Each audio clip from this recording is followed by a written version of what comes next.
বেআইনি পুকুর ভরাটের বিরুদ্ধে কড়া ব্যবস্থা নিল রতুয়া ১ নম্বর ব্লক প্রশাসন।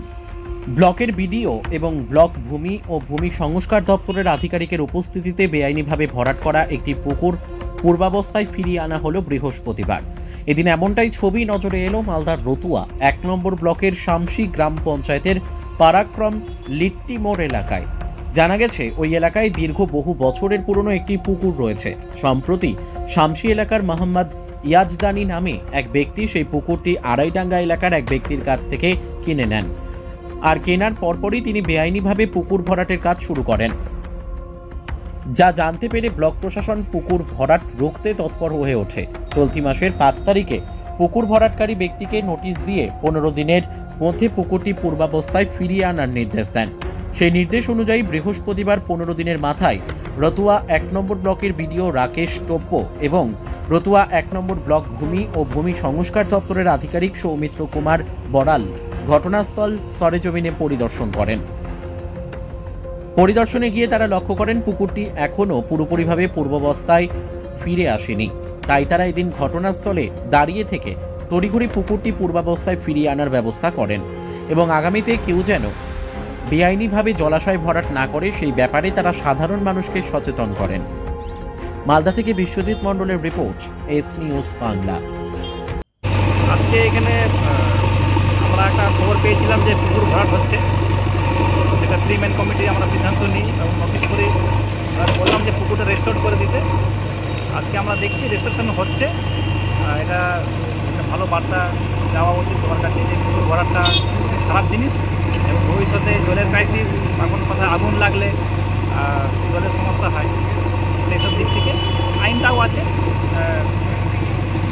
আমরা ডিএলও সাহেব আছেন, আমরা এখানে রেস্টোরেশন দিতে আছি। আইনেই আছে, এটা কোনো জলাশয় ভরা করা যাবে না, আইনেই আছে। আমি এই পাড়াকোড়া মৌজাতে আছি এখন দাঁড়িয়ে। আচ্ছা, এখানে এই পুকুরটা অ্যাকচুয়ালি প্লাস্টিকের ডোবা। দেখতেই পাচ্ছেন যে এটা অন্যায়ভাবে ইলিগালি ভরাট করেছে।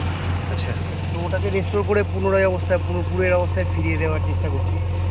রেসিপি লেগেছে, একটা নোটিশও করেছিলাম, 15 ডেজ টাইম দিয়েছিলাম। তো আজকে 15 ডেজ এন্ড হচ্ছে।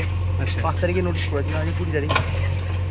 তো যে করেছিল এমনি থানা আছে। আচ্ছা, রেস্টোর করে পুকুরটা পূর্বের অবস্থায় ফিরিয়ে দিচ্ছে, এই হচ্ছে ব্যাপার। আচ্ছা, এটাই না, নোটিশ করার রেসপন্স হয়নি বলতে 5 তারিখে নোটিশ করেছি। হ্যাঁ, 15 ডেজ টাইম বললাম, দেওয়া হয়েছে। তো 15 ডেজের মধ্যে ওকে রেস্টোর করার কথা। তো গতকালকে আমাকে ইনফর্ম করেছিল যে স্যার আমি রেস্টোর করে দিয়েছি। এখন করেছে কি না সেটা ফিজিক্যাল ভেরিফিকেশানে এসে দেখছি যে রেস্টোর হয়নি। তো এটাকে রেস্টোর করানো আমার প্রাথমিক দায়িত্ব। এটা রেস্টোর করব। জেলা প্রশাসনের তরফ থেকে পুকুর ভরাটকে কোনোভাবেই আমরা টলারেট করব না। আচ্ছা, যতগুলো নজরে এসছে, গত বছরে ওই শামসিতে একটা পুকুর ভরাটের অভিযোগ এসেছিলো, ওখানেও আমি দাঁড়িয়ে থেকে নিজে পুকুর রেস্টোর করেছি। ওখানে তো পিলার করে দিয়েছিল একদম পুরো। আচ্ছা, সেগুলোকে আমরা পূর্বের অবস্থায় ফিরিয়ে দিয়েছি। এই বার্তা একটাই যে কোনো ধরনের জলাভূমিকে কোনোভাবেই ভরাট করা যাবে না। আমরা প্রশাসনের তরফ থেকে বিভিন্ন জায়গায় নোটিশ বোর্ডও টাঙাচ্ছি যে পুকুর ভরাট আইনত দণ্ডনীয় অপরাধ। যে কোনো জলাভূমি ভরাট আইনত দণ্ডনীয় অপরাধ। এখান থেকে সাধারণ মানুষকে, যারা জানে না, তাদেরকে আমি বলবো যে এগুলো করা থেকে বিরত থাকুন নিজেদের।